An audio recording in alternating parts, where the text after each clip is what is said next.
Hello and welcome to Boring History and Sleep. Wherever you are in the world tonight, thank you for being here. Maybe you're in a quiet cabin nestled in the woods or lying under the soft hum of a ceiling fan in a high-rise city apartment. Maybe it's 9 p.m. and you're just settling into bed, or maybe it's 3 a.m. and you're trying to find your way back to sleep. We're glad you made it. Before we begin, I'd love to know, where are you listening from and what time is it there? You can leave a gentle little comment below. Just a simple note. It's 1 a.m. in Berlin. Listening from Oregon. Can't sleep. I read every one of them. And if this story helps you rest, or if you just enjoy being gently carried back in time, consider subscribing to the channel. It's a quiet little corner of the internet made just for you. No pressure, just stories and sleep. Now, close your eyes, let your breathing slow down. You're safe, you're here, and the world outside can wait. Let's drift together across the sea to a time when the world was colder, rougher, and ruled by oars iron and whispers in the night. Imagine the flicker of a fire in a longhouse, timber beams glowing red under the flame, the distant crash of waves outside, the soft crackle of birch bark as someone feeds the fire, and the low hum of voices speaking Old Norse in tones of worry and wonder. We're not going to the Viking raids you've heard about. Not tonight. Not the screaming across frozen shores or the thunder of dragon-headed ships arriving with fury. Tonight we go somewhere else. Somewhere quieter. To the story of the one who stayed behind. He was not a king, not a warrior with 1,000 conquests.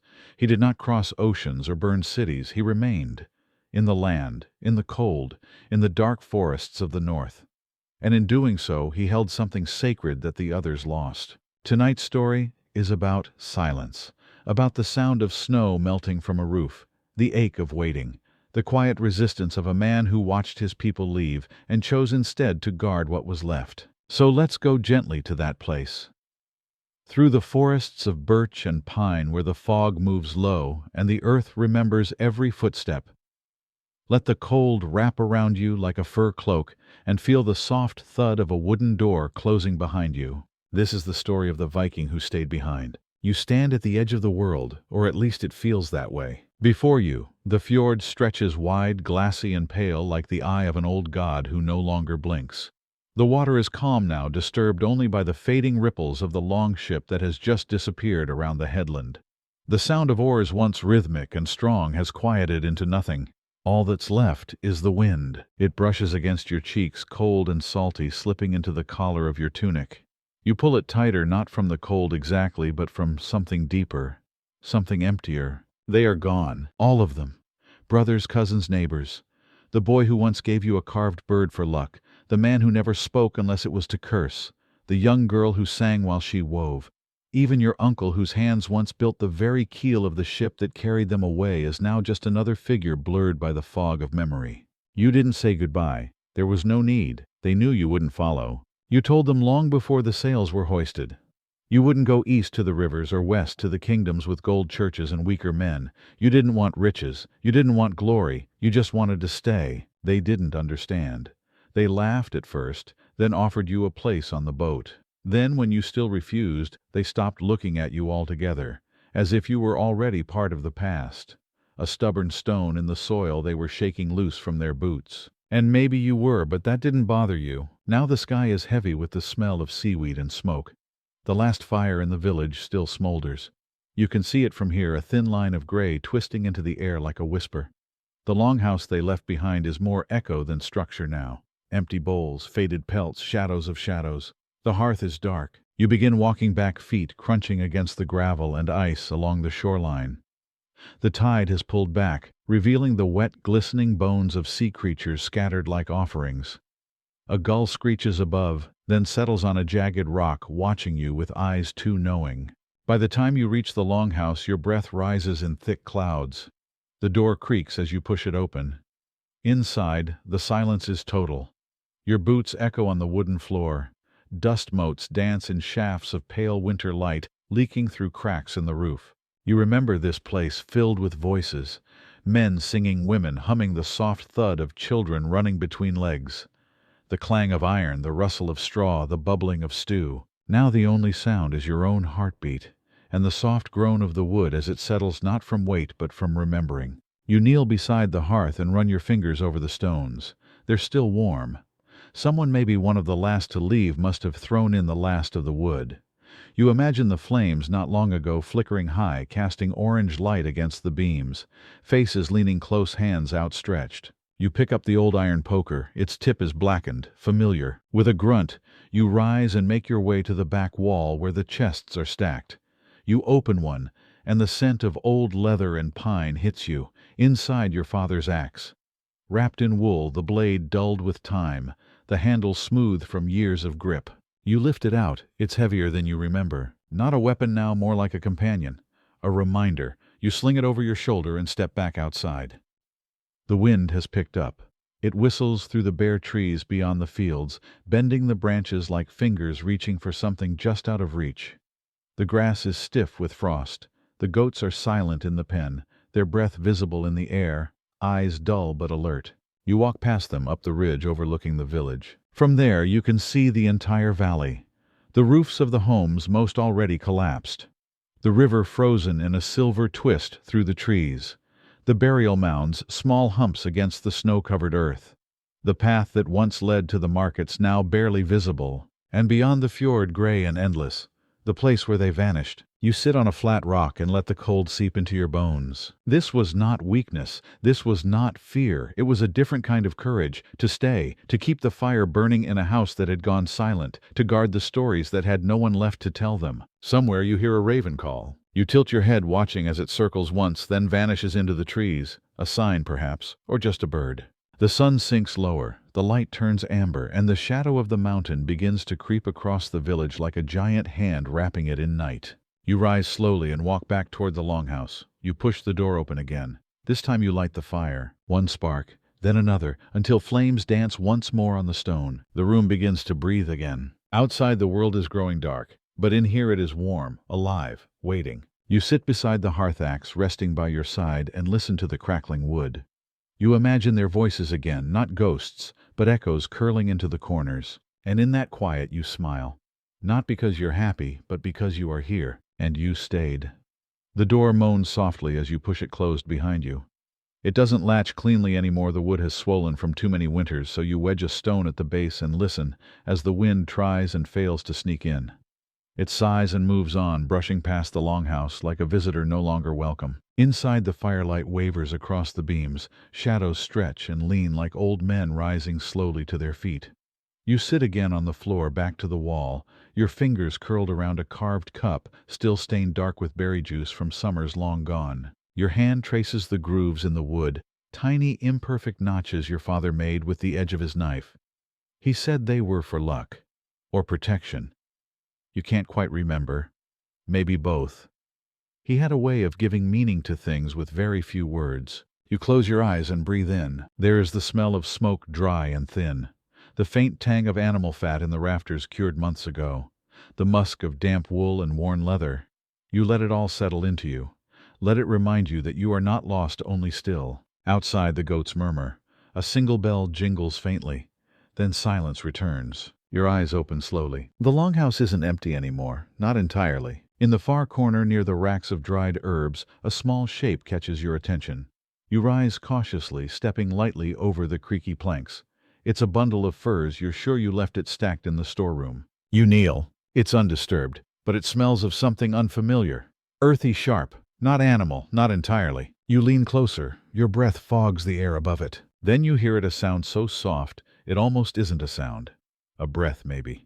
Or a shift of weight on the floor behind you. You spin around. Nothing. Just the longhouse as it always has been. Empty but for you. Still the feeling lingers that someone was here. You stay kneeling for a moment longer, listening. The fire pops and shifts. A crack from the roof snow sliding loose. Then nothing. You exhale and stand. Paranoia, perhaps. The mind plays games when it has no one else to speak to. You've gone days now without a voice other than your own, and even then you only speak when you must. You've learned the silence of the trees, the language of wind, but the human voice, it's different. It lingers, echoes longer than footsteps. You lift the bundle of furs and carry it to the fire. Let it warm. You begin to count what remains. Dried meats, turnips gone soft at the center, herbs hanging brittle from cords in the ceiling, enough to last through early spring perhaps, if you're careful. You sit again, chewing slowly on a strip of sinew, your jaw working with the rhythm of thought. Tomorrow you'll need to chop wood. The stack is thinning, and the forest has already started to whisper of wolves. They're coming down earlier this year, hungry and bold. You've seen the signs, the clean bones near the creek, the trails pressed deep into the snow. Not many, just 2 or 3, but enough. 1 wolf is a problem, 2 is danger, 3 is a question. And questions demand answers. You stretch your legs and lean back, resting your head against the timber. The heat from the fire seeps into your skin, and for a moment you let yourself drift. You're not asleep. Not yet. But your mind slips sideways. You see flashes, not memories, not quite dreams. The boat when you were a boy. Your first voyage across the coast. The sun on the water. The taste of salt on your lips. The way your uncle clapped your shoulder when you didn't flinch as the waves rose. The chant of men as they rode songs older than the gods. You see your mother's face blurry with time, her voice soft and low, telling you to stay near the hearth while the storm passed. You see firelight, not this one, but another, brighter, warmer, surrounded by faces that smiled. And then snow, falling in silence. You blink. The fire before you snaps loud, throwing a burst of sparks upward. You are awake again. The wind has changed. You rise slowly, walking to the door, removing the stone with care. It opens easier this time, as if the storm outside has stopped holding it. The air outside is darker now, thicker. Clouds press down against the valley, hiding the moon, hiding the stars. The snow has returned, not heavy but fine like dust. It catches in your beard, melts against your skin. You step into it. The village around you is quiet, roofs sagging under weight, fences leaning inward. The world seems smaller than before, less a place, more a memory of a place. You walk past the empty homes, past the well, toward the path that leads to the forest. There's a tree there just before the first slope, a tall, twisted birch. You used to leave small carvings there, offerings. Pieces of antler marked with runes, stones painted with ash, things your grandfather taught you. You reach it now, kneeling, and you freeze. There pressed into the snow is a footprint. Fresh, not yours. Too small. Too deliberate. You rise slowly. The forest is silent, but not in the way it usually is. Not the silence of sleep, but the silence of watching. Something is there, or someone. Your fingers drift to the axe on your hip. Not to draw it, just to know it's there. You look once more at the footprint, then up into the trees. And for the first time in many weeks you whisper aloud, "I'm not alone." The words curl in the air like smoke, then vanish into the pines. You sleep lightly that night, if at all. The fire burns low coals, pulsing gently like the heartbeat of a sleeping beast. You lie curled beneath thick furs, one eye half open, your ears, alert not for sound, but for its absence. The kind of absence that means something has stopped moving, or something has started. The wind rattles the roof again, no different than other nights. The goats shift now and then in the pen outside. But your mind circles back to that single footprint, small, deliberate, and impossibly fresh. You had pressed your own beside it. The snow gave easily. It hadn't crusted yet, which meant someone had walked that path only moments before you did. But no other prints. No return trail. No broken branches. No scent, at least not one you could recognize. By morning the sky is iron gray, the kind of color that seems too heavy for the sky to hold.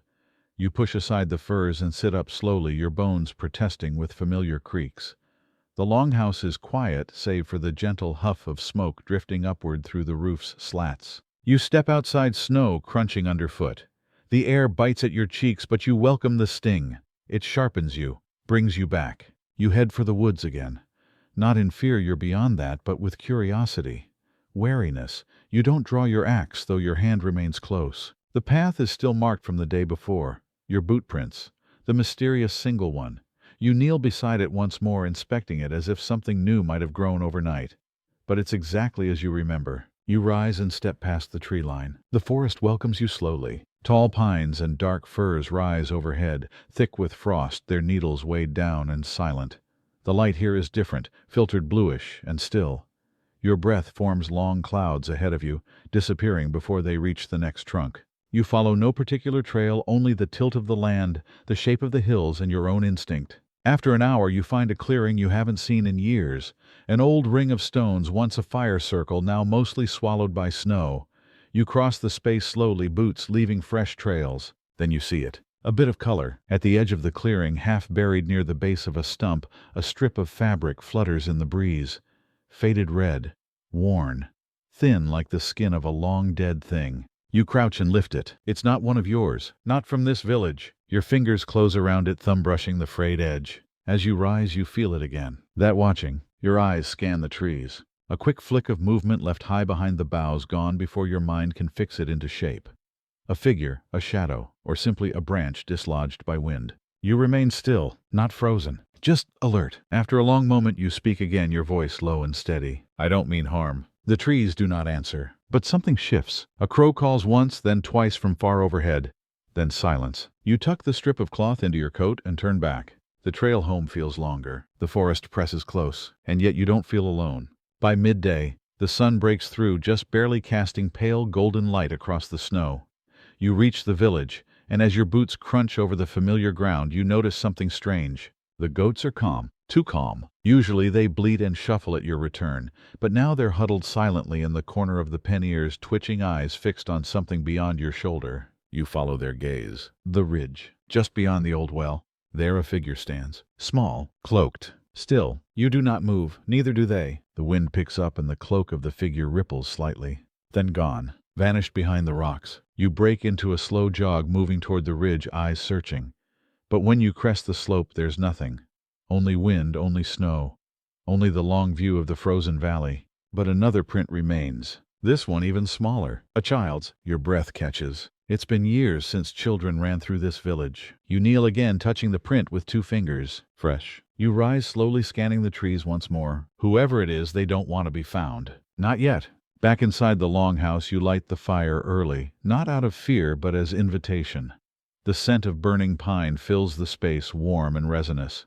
You hang the red cloth near the hearth, just within sight. A signal, or a question. Night falls early again. The stars blink cold and sharp above the rooftops. You sit beside the flames, sharpening your axe with long, slow strokes, not for battle, just for readiness.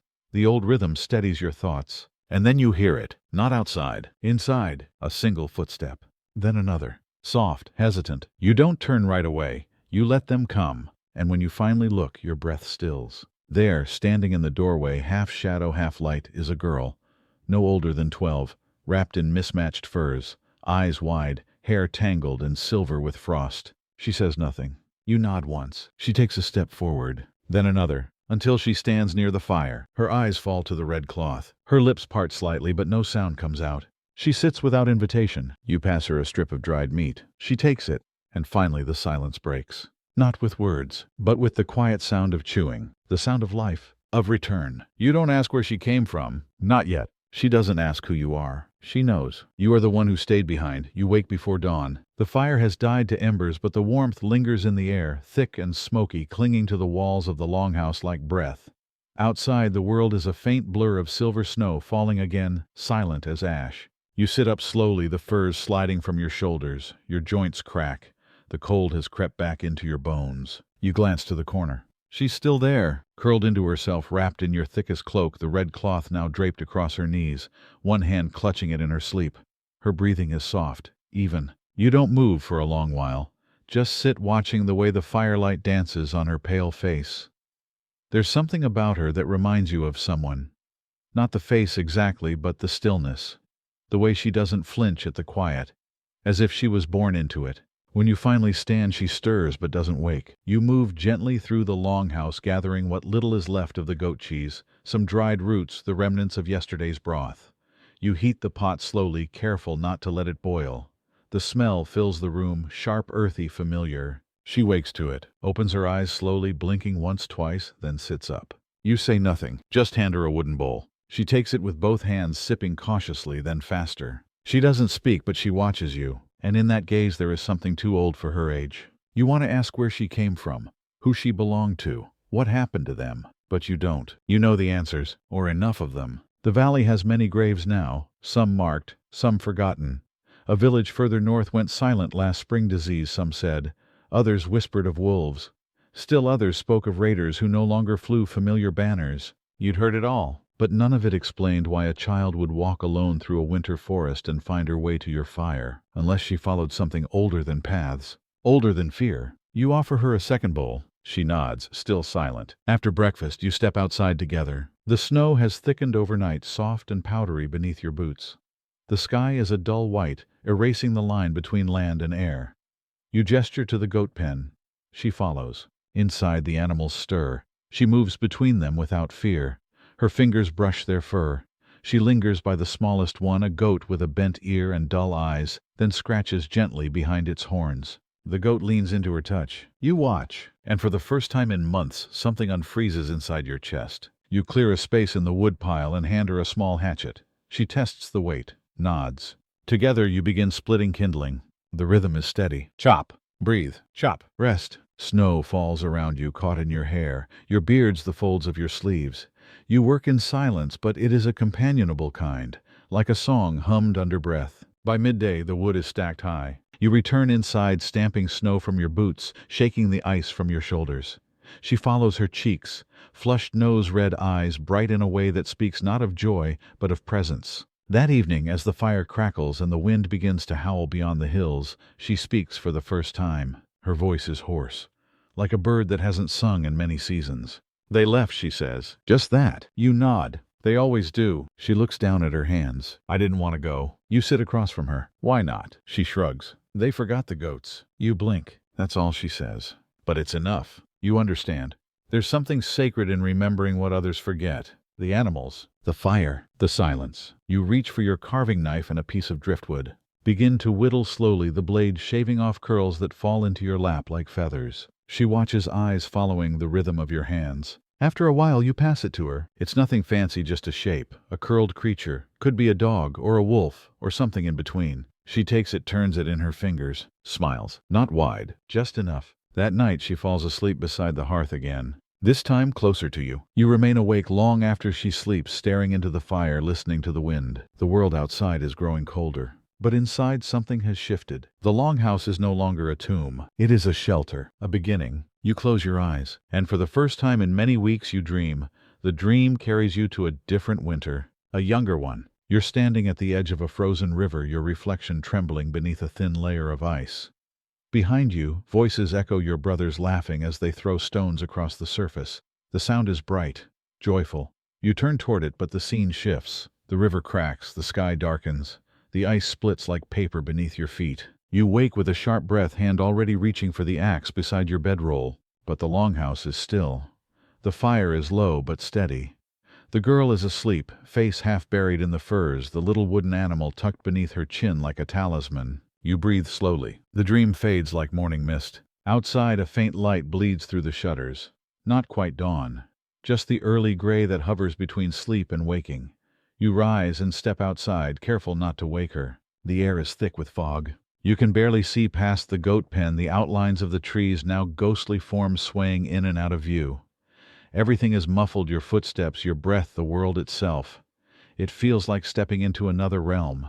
You follow the edge of the hill, boots crunching over fresh frost, until you reach the ridge. There, rising from the mist, is the same figure. Not the girl. Someone taller, clad in a long tattered cloak, hood drawn. They don't move. You stop a dozen paces away. The snow falls slowly between you, soft as feathers. You raise your hand. I see you, you say. Still they do not move. But something in the posture changes, a slight tilt of the head, a twitch of the fingers. Not fear, not threat, just awareness. You take one slow step forward. And then they vanish. Not into the forest, not behind a tree.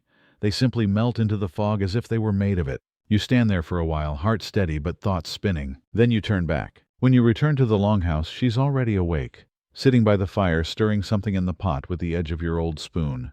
She doesn't look surprised to see you, just nods as if you've been gone a moment. You sit beside her. There was someone, you say. She nods. I know. You study her face. You've seen them before. She stirs once more, then stills. They follow, but they don't stay. You feel the weight of those words settle around the room. You eat in silence, the broth thin but warm.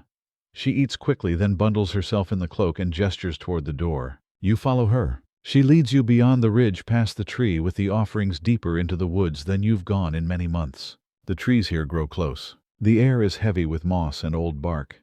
Everything smells of wet stone and pine sap. She moves like she knows the way. After a while you see it, a small hollow tucked between two boulders, hidden behind a curtain of hanging roots. She ducks inside. You crouch low and follow. Inside, the air is warmer, still. At first it's hard to see, but then your eyes adjust. Carvings all over the stone. Faces, animals, runes. Old marks, familiar ones, but also new ones, sharp lines, recent strokes. The girl kneels beside one wall and places her hand over a symbol. You recognize it. It's the mark of your village, a spiral sun half swallowed by a mountain. You reach out, touch it gently. Beneath your fingers the stone is cold but not dead. You turn to her. Who carved these? She shrugs. Some were already here. You look around again. There must be dozens of them, some faded, others freshly etched. This is a memory, you whisper. She nods. You sit there for a long while. No words, just the quiet drip of melting snow through cracks in the rock. Eventually you rise. Outside the fog has lifted slightly. The world returns in pieces, a tree here, a bird call there, the distant groan of frozen branches. You walk back together, slower this time. She doesn't ask questions. Neither do you. That night, as the fire burns high, you carve a new figure. This one different. Not an animal, a person, small hooded. You place it beside the first carving near the fire. She adds a third, a tree, then leans back, arms crossed, satisfied. The room glows gold. The walls seem to breathe. And for the first time since the long ships vanished into the horizon, you feel something strange blooming in your chest. Not joy, not hope, something older. The quiet knowledge that stories once kindled do not die easily. They stay, even when everything else goes. The days stretch longer now. Not by much, the sun still slips below the hills far too soon, but you feel it. A thinning of the cold, a softening at the edges of the frost. The snow doesn't bite quite as hard in the morning. The wind, while still sharp, no longer cuts through your cloak like a blade. It whispers instead, as if testing a new language. You and the girl fall into rhythm without speaking about it. She rises early, tends to the goats, checks the traps near the edge of the woods. You split logs, repair the roof slats, patch the gaps where snow once crept in. Meals are simple, roots, dried meat, occasionally a rabbit. You don't ask her name. She doesn't ask yours. But names aren't necessary. She hums when she works a soft looping melody that seems older than her. You remember it faintly. Something your mother used to sing, maybe, or your aunt, or someone long gone. At night you carve. She draws in the soot on the stone floor. Circles, spirals, strange creatures with too many eyes.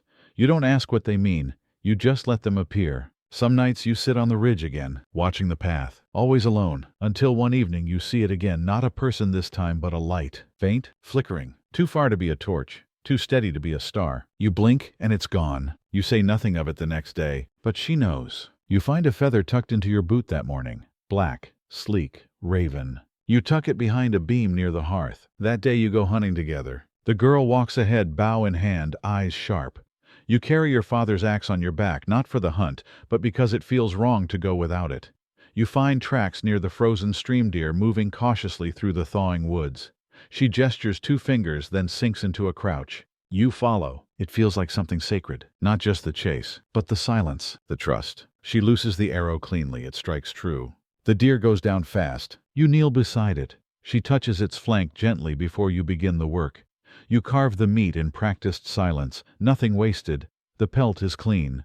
The bones are bundled for tools. On the way back she carries the front legs. You carry the rest. The sky glows pale gold above the trees. Crows follow from a distance but keep their silence. That night, as you salt the meat, she hangs the bones from the rafters with a strand of thread. A pattern you've never seen before, tight twisting knots like a spiral woven in air. She sits back and nods, once satisfied. What does it mean, you ask quietly? She shrugs. Home. The word lands heavier than you expect. You nod. When sleep comes, it's deep. No dreams. Just the hum of the fire, the scent of smoke and pine. The next morning there are new tracks outside the longhouse. Boots, large, more than 1 pair. They don't approach.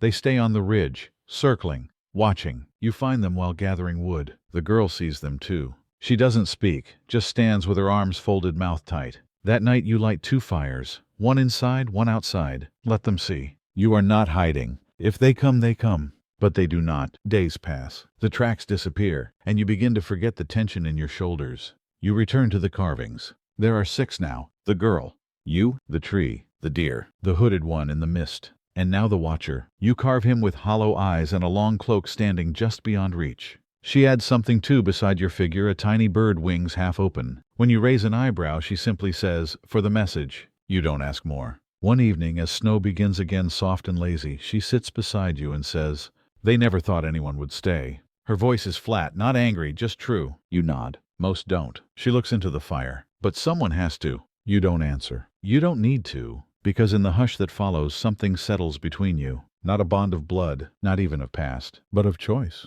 of shared silence. And in this longhouse under a roof built by hands now gone with walls carved in stories no one else will see, you both understand something that no word can hold. The fire doesn't ask for names, only that you feed it. And stay.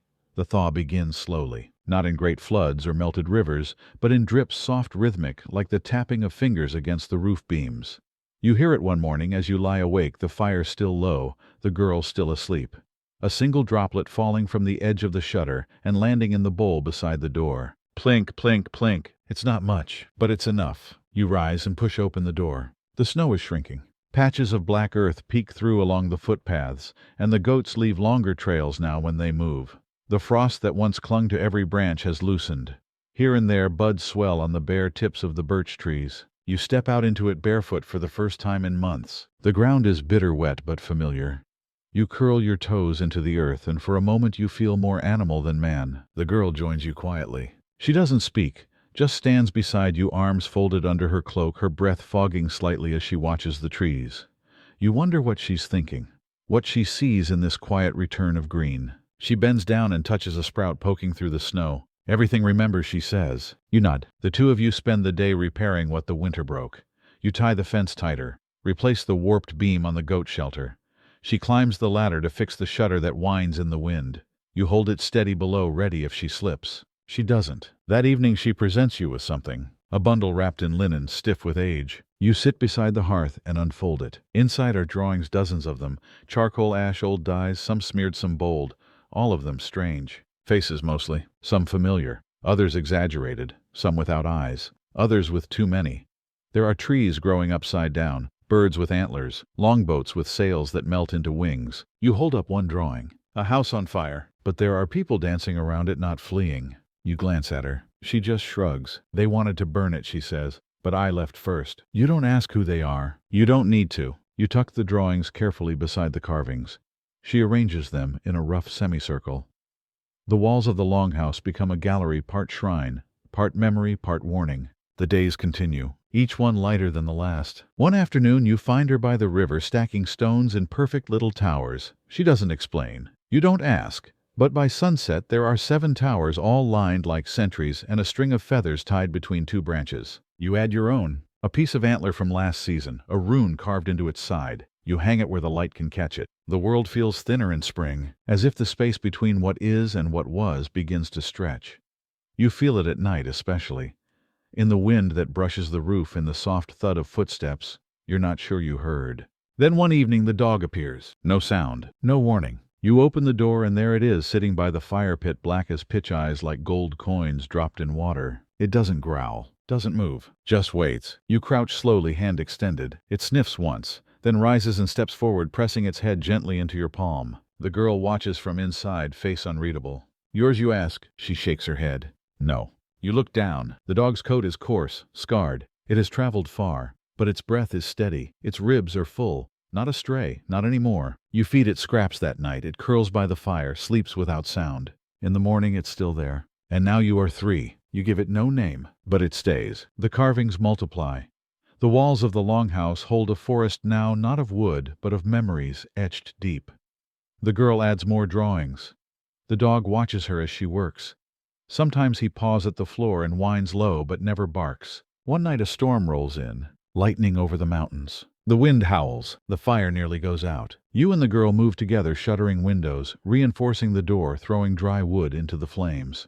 The dog presses against the wall, ears flat. The storm rages for hours. And in the middle of it, someone knocks. 3 times. Sharp, deliberate. You freeze. She looks at you. You nod once, then open the door. There is no one. Only wind. And at your feet a bundle. Cloth, damp, wrapped tight. You bring it inside. Lay it on the table. Unwrap it slowly. Inside a loaf of bread, still warm. You glance outside again. Nothing but darkness. The girl breaks the loaf in 2, hands you half. You eat in silence. Later that night she carves a 7th figure. A hooded woman holding something in her hands. She places it near the dog. You ask nothing, and sleep comes long and deep. Spring takes hold quietly. The last patches of snow vanish one morning without ceremony. The river, once a ribbon of ice, now murmurs softly through the trees, swollen but not wild. The sky remains gray more often than not, but there's a softness to it now, a kind of forgiveness in the wind that hadn't been there for months. The longhouse too changes. Its smells shift from smoke and fur to damp wood soil and new life. Moss creeps along the outer beams. A pair of birds builds a nest in the rafters above the door. Their fluttering wings beat like tiny drums, waking you before the sun. You rise with them. The girl too rises early these days. Her face seems older now, less guarded. Her eyes linger on things longer, a sprouting vine, the curve of an antler, the steam rising from a pot of herbs. She speaks more. Not often, but more. The dog follows her like a shadow. You've started tending to the garden plot beside the longhouse. It had gone wild, overtaken by brambles and forgotten roots, but the soil is rich, dark. You kneel in it daily, hands buried to the wrists, pulling weeds, breaking clumps, planting seeds gathered from forgotten corners of the storeroom. She helps, mostly by finding strange things in the dirt. A coin, a bone, a doll's eye made of polished glass. She lines them along the edge of the plot like little guardians. One afternoon she uncovers something different. A stone round black, etched with lines too even to be natural. You both examine it under the pale sun. "It's not ours," you murmur. She doesn't respond, just turns it in her hand. That night she places it beside her pillow. You say nothing. The carvings grow in number. Now they line not just the hearth and the beams, but the doorframe, the benches, the shelves. They creep across the walls like vines, symbols of protection, of memory, of warning. You notice that the figures change subtly over time. The girl's face becomes sharper. The trees grow taller. The longhouse appears in miniature, tucked beside the river with smoke curling into the sky. One morning a figure appears near the clearing. You spot him from the ridge, tall, cloaked, standing at the edge of the woods. He doesn't move. You don't call out. Instead, you return inside. Place a bowl of broth outside the door. Leave it there. By dusk it's gone. No footprints. No sound. But the next morning there's a carving left in its place. A bird wing spread, beak open wide. You bring it inside, place it on the mantel. The girl says nothing but watches you closely. The dog whines. That night the wind changes. It carries a scent you haven't smelled in a long time, smoke from unfamiliar fires, distant and dry, ash and spice, not from the valley, from beyond. You don't sleep. Neither does she. You sit together in the dark fire, low dog pressed between you. "You think they'll come back?" she asks. You don't answer right away. Instead you watch the flame dance. "I think they never left." She nods as if she already knew. In the morning you check the traps. Empty. But every snare has been reset with cleaner knots than you tied. You kneel beside one and smile. Not enemies then. Not yet. You return with a bundle of herbs and find the door ajar. Inside, the girl is sitting by the fire, sharpening the old blade you once thought too dull to matter. Her hands are steady, her expression unreadable. "They're close," she says. You nod. That night you both sleep dressed. The axe lies near the door. A new blade, short curved, rests by her side. The fire burns hot and high. But no one comes. No sounds. No knocks. Just silence. In the morning the dog barks once. You open the door. There, hanging from the nearest tree, is a strip of cloth. Black, torn, marked with 3 white slashes. You do not touch it. You let it swing in the wind. The girl watches from the shadows. They're watching. You nod. So are we. You leave it there. Later she adds another carving. Not a figure, but an eye, wide open, set into the center beam of the longhouse. It stares outward, never blinking. You light a second fire that night. This time not as invitation, but as warning. The moon rises full and yellow the next night, low on the horizon, swollen like it has something to say, but no one left to tell. You sit beneath its light with the dog at your side, your breath drifting in slow ribbons toward the trees. The fire crackles nearby, but tonight its warmth does little. The cold feels sharper than it should for spring. Behind you, the girl sits cross-legged by the hearth, rearranging the carved figures on the floor in some quiet pattern only she understands. She hums again that same looping melody. It seems to tighten the walls around you like a charm or a thread stitching a wound shut. You can feel them. Not ghosts, not spirits. Men. Hungry men. You've known their kind before. Their silence is not peace. Their stillness is not patience. They watch not because they're uncertain, but because they're waiting for night to slip deep enough for the first move. You've known this rhythm. You've danced it. You hoped you'd never have to again. You rise before dawn, moving without sound. The dog lifts his head, alert but still. You give him a nod and he stands. Not a bark, not even a growl. Just readiness. Outside the world is silver blue, dusted in dew and heavy with stillness. The air smells of iron. You walk the ridge path, every step soft in the moss. The clearing where the cloth once hung is empty now, but the marks remain. Deep tracks, multiple pairs, boots not bare feet, purposeful, heavy. You crouch beside the largest one. Fresh, Too fresh. You return before the sun breaks. The girl is already awake, brushing ash off a piece of slate, drawing something new. You don't speak, just meet her eyes. She nods once. That day you both prepare, not as warriors, but as those who intend to remain. You clean the axe, sharpen the knife. She grinds herbs into a powder you don't recognize, sprinkles it along the doorframe. You gather the carvings and stack them in a spiral outside the house like stones on a burial mound. You boil water, salt meat, fill skins, braid ropes. You do not speak of fear, only of what must be done. By nightfall the air feels charged. The dog will not sit. He moves from corner to corner, sniffing, pacing, pausing only to stare at the door. Then the sound. Soft, far, but real. Boots through underbrush. 2, maybe 3 pairs. You step to the doorway. The girl joins you, her small blade resting in her palm like a feather. No words. Then a flicker. A shape between the trees. Low, fast, then gone. Another closer this time. You do not shout. Do not draw. Just wait. The fire behind you glows bright. Shadows stretch long into the trees, flickering and twisting, confusing shape and form. Then a voice. Low, male, scratched by smoke and hunger. Old man, it calls. You smile faintly. You are not old. Come talk, it says. You don't move. Not here, you answer. Not tonight. Silence. Then a chuckle. We want nothing but the house, the food.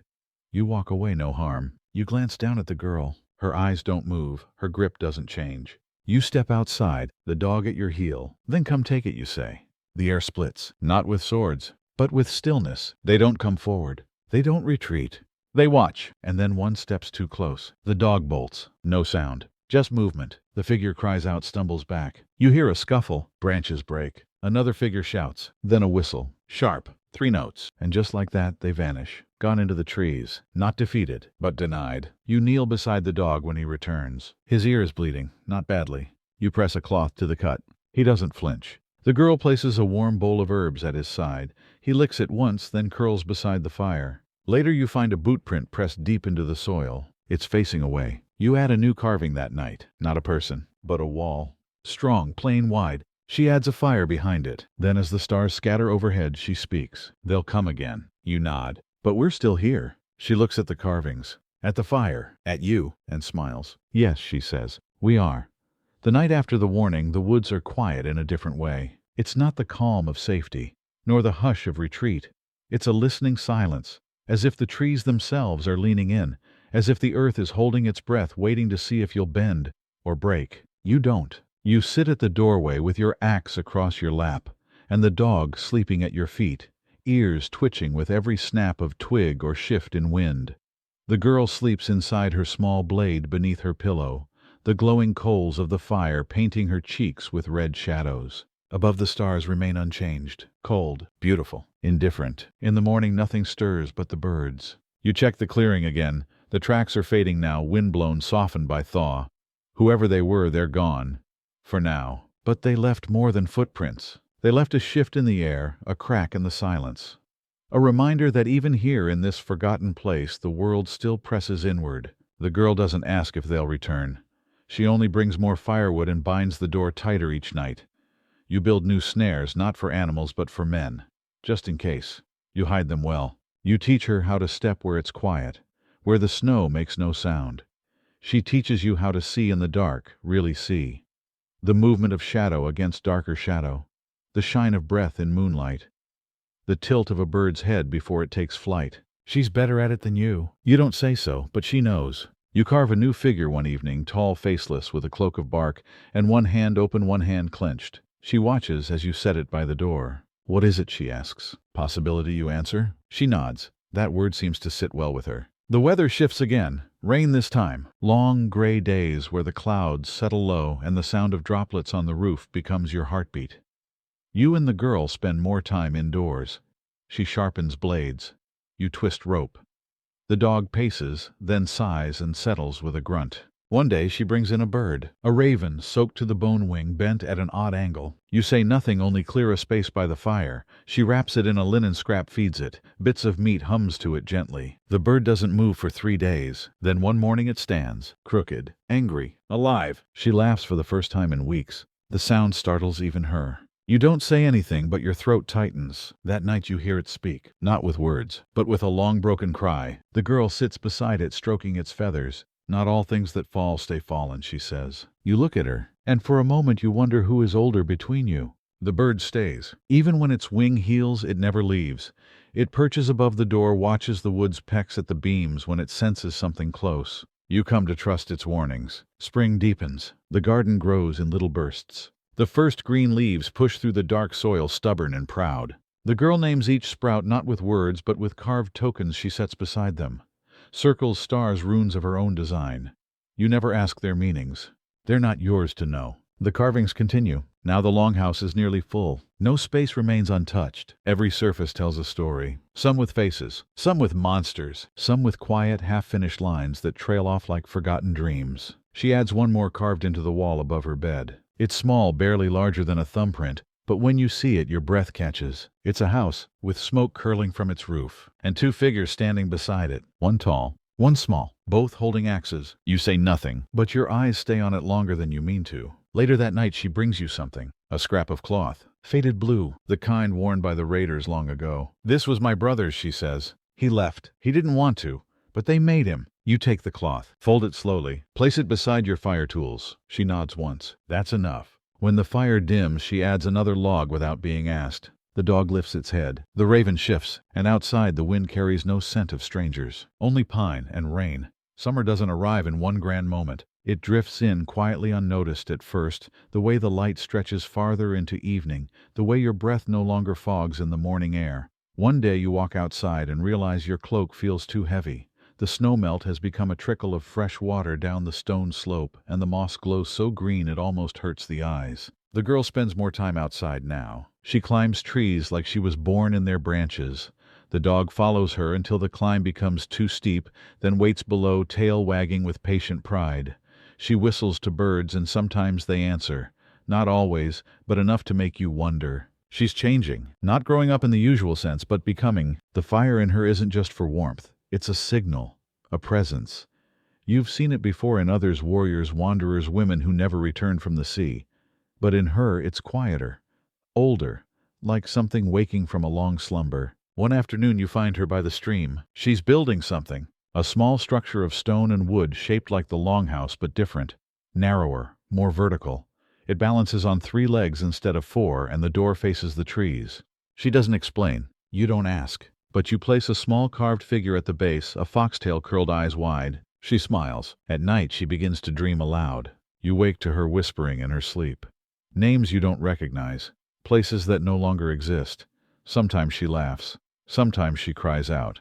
Once she says your name. It pulls you from sleep like a hook. You sit up, heart pounding, but she's already quiet again. The raven watches from its beam. The dog stirs but doesn't rise. You lie back down. You don't sleep again. The next day she finds you carving alone by the river. Your hands are moving, but your thoughts are elsewhere. She sits beside you and says nothing for a long time. Then softly, "You're scared I'll leave." You don't respond. Not at first. But the truth is they're raw and tender. You've watched too many leave. Some by sea, some by sword, some by slow forgetting. She isn't just someone who stayed. She is the reason staying still means something. You place the carving in her hands. It's her in miniature, but with wings. She turns it over once, twice, then tucks it into her satchel without a word. That evening she returns with something unexpected. A flower. Not just any flower, but one you haven't seen since childhood. Pale yellow, 5-petaled, with a scent so soft you forget you're smelling it until it's gone. She holds it out to you like an offering. "It grew near the stone," she says. You nod. "It only blooms once." "I know." She sets it in a bowl of water beside the fire. The room smells of memory, of summers you thought you'd forgotten. That night the wind changes. Not harsh, not warning. Just new. Carrying scents from beyond the valley, wood smoke from another settlement. The faint sharpness of iron, the sour tang of sweat and horses. You and the girl exchange a glance. Not fear. Readiness. She oils her blade without being told. You string the bow you haven't touched in months. The dog doesn't sleep. The raven croaks once low and sharp. You sit in silence for hours, but no one comes. Only the wind, only the hush of the trees. At dawn she finds another mark on the ridge. A small pile of stones not yours, stacked in 3s with a feather on top.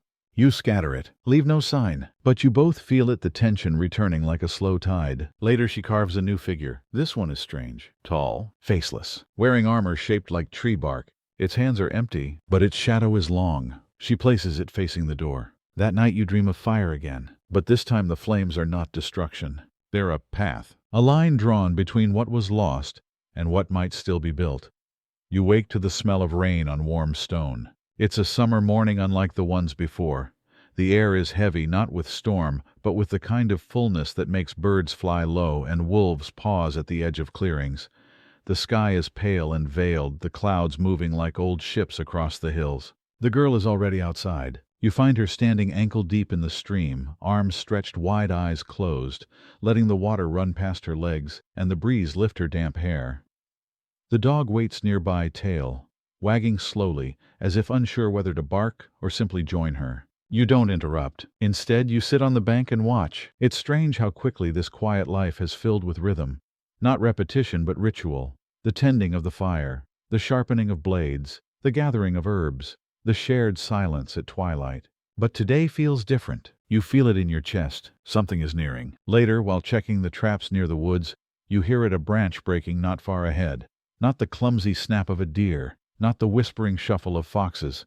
A human step, measured, cautious. You freeze. Listen. Then another step, and another. You crouch low behind a patch of fern, hand on your axe. A shape appears through the trees. Tall, broad, carrying a spear wrapped in cloth. Not armored, but worn like someone who's walked far. He stops at the clearing's edge, eyes scanning, cautious but not hostile. You rise slowly. He turns to you, startled but not surprised. He lowers his hood. You recognize him, not by name but by look. One of the old ones. A man who left when the ship still sailed. His face is leaner now, his hair grayer, but the eyes, they still carry that wild distance. He speaks first. You stayed. You nod. You returned. He laughs, soft and bitter. Not much left to return to. You gesture for him to follow. He does. The girl sees him from the ridge. She doesn't smile. She watches. From the door frame, the raven caws once and flies to a higher perch. The dog growls low but does not advance. Inside, you offer the man a seat, a bowl of broth, a strip of dried meat. He accepts both without words. For a long while you eat together in silence. Then he says, "There's a group west of the river. They're building something. Walls, fires. They speak of kings again." You glance at the girl. She doesn't react. He continues, "They sent word to the old villages, told us to come. Said they'd make room, if we swear, if we kneel." You stare into the fire. "I've knelt before, at graves, not for crowns." He nods. "They'll come this way." "I know." The girl finally speaks. "They won't like what they find." The man studies her, then looks to you. "She yours?" You shake your head. "She's hers." He doesn't ask what that means, just nods again. "Others will follow me," he says. "Not many, just a few. They don't want kings, they want quiet." "There's room," you reply. He looks around the longhouse. At the carvings, at the strange shapes drawn into the beams. "I never thought it would last." "It didn't, you say." "But we did." He stays the night, sleeps near the door. When morning comes, he's gone.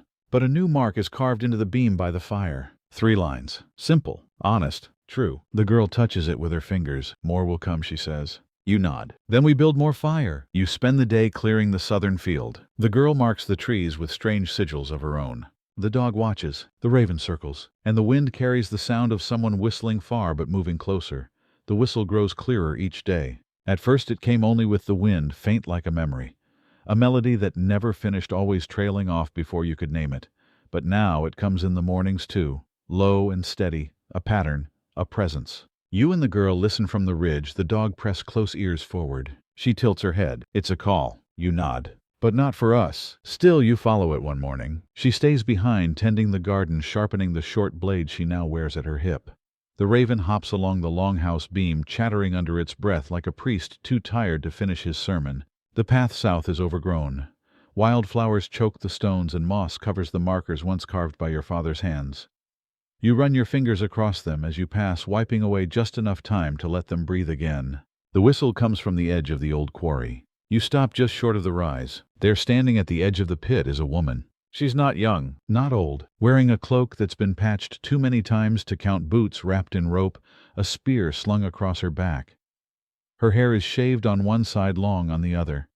Her arms are marked not with paint, but with scars shaped like letters from a language you've never seen. She whistles again, and this time she looks right at you. You step forward. She lowers the whistle from her lips. "You followed," she says without surprise. "You called, you answer." She nods once. "I seek the one who stayed." You say nothing. "Not yet." She doesn't wait. "There's a gathering," she says, "not far from the broken pass. Builders, watchers. They call it a new place, but it smells like the old world. Fire, fear, gold." You breathe in. And yes, you smell it too. Even here, she continues, some want to leave, quiet ones, families, runners.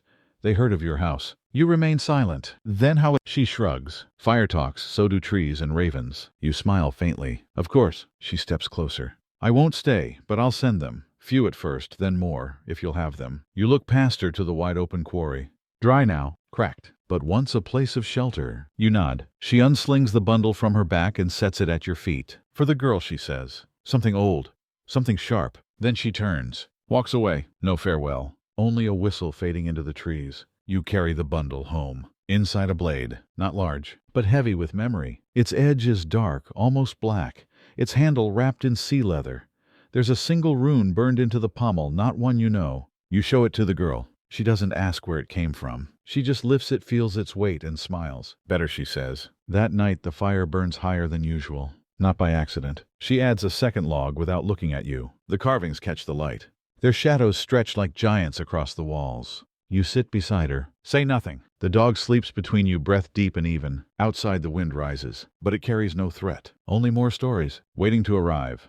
The first to arrive is a boy, maybe 10 years old, maybe younger. It's hard to say. His face is tight with hunger, with cold that settled in too deep and never quite left. He wears no boots, just wrappings of cloth stiff with mud. One eye swollen half shut, a mouth that doesn't know what to do when it's not biting or trembling. He doesn't knock, just stands at the tree line at dusk, holding something in his arms, a goat kid, small and trembling, ribs like bowstrings beneath its fur. The girl sees him first. She walks out slowly, doesn't speak, just holds out her hand. He doesn't take it, but he follows her. Inside he doesn't sit, doesn't eat. Just stands there holding the animal until it wriggles from his arms and finds the dog's side curling close like it already knows safety when it smells it. Only then does the boy collapse. You catch him before his head hits the floor. He sleeps for 2 days. When he wakes, he eats everything you give him and asks for more. Then he doesn't speak again for another 3 days. When he finally does, it's one word. Fire. Not a question. A need. You show him how to build it, how to feed it slow, how to sit close without burning. After that, he moves like smoke, quietly, without asking, without warning. He tends the animals, repairs the fence, begins to carve. Nothing fancy, just shapes, but his hands are steady. The girl watches him from the doorway. She never asks his name, but one morning she leaves a carved fox on his bedroll. He says nothing, just tucks it in his shirt. The next to arrive is a woman and her sister. One limps, the other doesn't speak at all. You spot them just before storm break, a smear of color on the northern path, cloaks pulled, tight eyes squinting into the wind. You bring them in. No questions, no names. The girl boils herbs. The boy fetches water. The dog sits by the doortail, sweeping slowly side to side. The raven returns that night wet and wild-eyed, as if it had flown through the storm just to be counted. The woman offers food, dried mushrooms wrapped in cloth. You take them with both hands, say thank you. The limp in her leg is deep, old, but she does not complain. Her sister sings in her sleep, soft and strange lullabies you've never heard, with no clear beginning and no true end. In the morning they help dig new beds for planting. Later they stack stones along the fence. Then finally they carve. The one who limps carves a staircase winding up and up with no roof above it. Her sister carves a hand, open, empty, waiting. You give them space near the southern wall. They do not ask for more, but they stay. You build a second fire pit, then a third. By the time summer leans into its fullest light, you are no longer a house. You are a circle, a camp, a beginning. The children start arriving next, alone, in pairs, some holding rags, some with nothing. But they come, always in the blue light of early morning, always following the raven, or the smoke, or the carved tokens you now leave on the path. Not signs, not maps, just messages. Not everything is gone. Not everything was burned. Some things still live. By midsummer, the girl climbs the hill one morning and just stands there looking out. You walk to her side. The valley is no longer empty. Smoke rises from 3 fires. The field holds rows of growing things. The stream runs clean.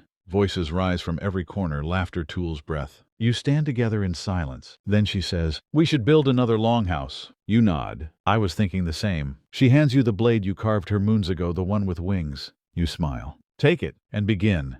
The sound of hammers becomes your new heartbeat. Soft at first, like distant rain on wood, then stronger, steadier, growing with each rising wall. You've forgotten how much a longhouse breathes during its making, how the beams creak like bones being set, how the earth accepts each post with a sigh. The smell of raw timber and moss fills the air, mixing with the old smoke and sweat of labor. The others help without being asked. The boy with the fox carving becomes your shadow, fetching tools before you even call for them. The girl sketches patterns in the dirt to mark where the doorway should face. The woman with the limp teaches the children to tie joints with deer sinew. Her sister sings as she works the strange songs with no names, but now others hum along like they've always known them. The dog watches from the shade of the first longhouse. The raven flies wide circles above the clearing, crying out each time new hands appear on the horizon. And the hands do appear. One by one, then in twos. A father with a burned arm and 3 children who never smile. A young woman who refuses to speak but keeps her knife sharp enough to shave bark. A thin man with stories carved into his arms who only sleeps in the trees for the first week. None of them come looking for comfort, but they stay because comfort comes anyway. Because the fire is always burning. Because no one asks what came before. The girl builds her own shelter now, not a full house, a hut, round low. She lines the walls with feathers, antlers, bones. Inside, she keeps a ring of stones and sits cross-legged most evenings, whispering to them in words no one else knows. You never enter, but you bring her food, water, a new blade when hers grows dull. And she nods each time like that's enough. Sometimes you find new carvings that weren't there the day before. On trees, on stones, on the backs of your tools. Not just hers. Others are learning. One child begins carving faces into the steps of the longhouse. Another hangs tiny dolls made of root and thread in the eaves. The place is changing. It's not the village you remembered, not the one you stayed for, but it's the one you've made. One night, as the fires burn low and the stars press close above, the girl sits beside you on the log you've carved into a bench. She leans her head on your shoulder, the first time she's done so since that very first night by your hearth. You don't move, just breathe. Do you think they'll ever stop coming, she asks. You look out over the valley, at the shapes moving through the dark with purpose, at the rows of crops that didn't exist just weeks ago, at the flicker of more fires in the trees beyond, signals from those still walking. No, you say. She nods. That's good. The dog lifts his head at a distant howl. The raven caws once, then settles back into sleep. Later, when the moon is high and silver, you find yourself at the edge of the clearing again, alone. Listening, not for danger, but for memory. And what you hear instead is laughter. A child's, then another, then someone singing. Off-key, drunk on the smallest bit of joy. You smile. And for the first time, you let the axe fall from your hands and stay on the ground. You don't need it tonight. The wind is warm. The soil is soft. And the longhouse is full. Autumn comes like a memory you forgot you missed. The trees above the valley flame gold and red, their colors drifting down in slow spirals to blanket the path where the first longboat once vanished. The air carries the smell of apples now, of wood smoke curling low in the mornings, of firs brushed clean and laid out beneath the sun to dry. You find yourself waking earlier without effort. There's too much to do. The harvest is heavy this year. The fields, once empty patches scratched into the soil by cautious hands, now overflow not just with crops but with voices, laughter, bickering, songs. They work together now. The boy with the fox carving, lifting baskets twice his size. The scarred man telling stories as he slices squash with a blade shaped like a crescent moon. The girl stands at the edge, quiet but present, her eyes moving across every movement like she's reading a poem in another tongue. You've never seen her smile so often, or so quietly. She's begun collecting seeds, not for planting now but for after. Little bundles of future wrapped in leather and marked with symbols she doesn't share with anyone. She places them on a shelf above her cot, and sometimes you catch her whispering to them, not in prayer exactly, just promise. The second longhouse is finished now. A third is half built. No one asked you to start it, but when you placed the first post, the others came without question, without plan, just hand sawdust and breath. There's a rhythm to this place now, not loud but steady, like the pulse of something growing. At night you sit by the main fire with whoever's nearby, the ones who don't speak, the ones who speak too much. The ones still learning how to be quiet. They pass bowls, share meat, exchange stories not as facts but as offerings. This happened maybe, or maybe it didn't, but it matters. Sometimes they ask about before, and you answer what you can, not with dates, but with images. The last ship's sail, the frost on your father's axe, the silence after the last voice left. The girl never speaks of before, but sometimes when the others sleep she paints with charcoal on the outer walls, strange looping shapes like storms seen from above, or the inside of an eye looking inward. You don't ask her what they mean, but the next morning someone always adds another line, and another, until the walls ripple with black spirals, the marks of a place alive with memory. The raven still comes and goes, never staying too long but always returning. The dog limps more now, an old wound that flares in the cold. You lay an extra fur beside the fire each night. The children braid charms into his collar feathers, and bark and little bones painted white. He wears them with pride. He's no longer just a dog. He's a sentinel. One morning the girl finds a broken blade buried in the soil near the stream. Rusted, dull, covered in moss.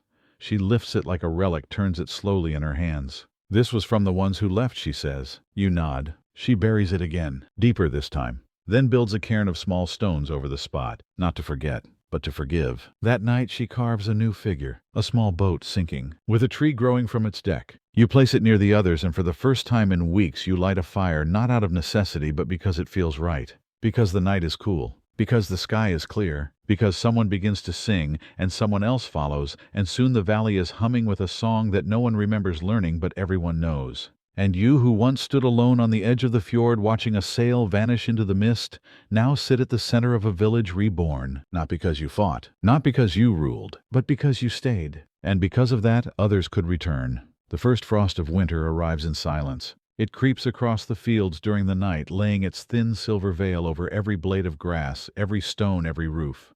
You open the longhouse door just before dawn, and step into a world stilled by ice. Even the smoke from the chimneys rises slower, like it has grown thoughtful with the cold. The girl stands at the edge of the field. She doesn't shiver. She watches the frost glisten on the last of the squash vines, then crouches and touches the leaves gently. Her fingers are bare. She smiles without showing teeth. It remembers, she says. You nod, because you understand. Everything here remembers. The earth remembers the blood that once soaked into it. The trees remember the songs that were once carved into their bark.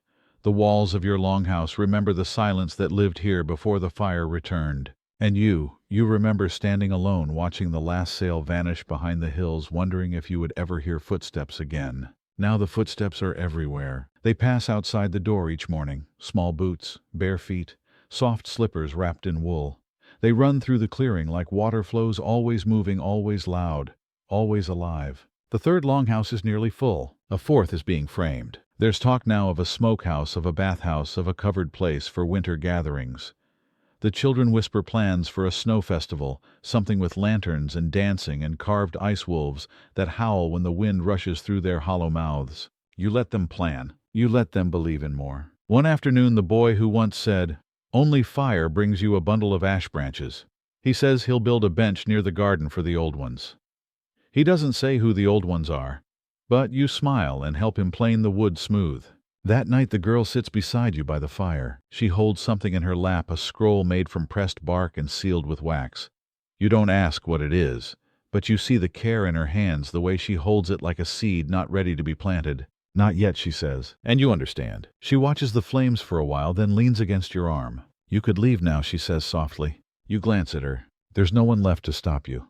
You nod. "That's true." She shifts slightly. "Do you ever want to?" You think about it. About the sea, the ships, the stories that still drift across distant coasts. You could leave. You could become a myth again, a name carried by the wind. But when you look around at the fire, the carvings, the sleeping dog, the raven now dozing in its nest above the hearth, you know the answer. "No," you say. She smiles. Good.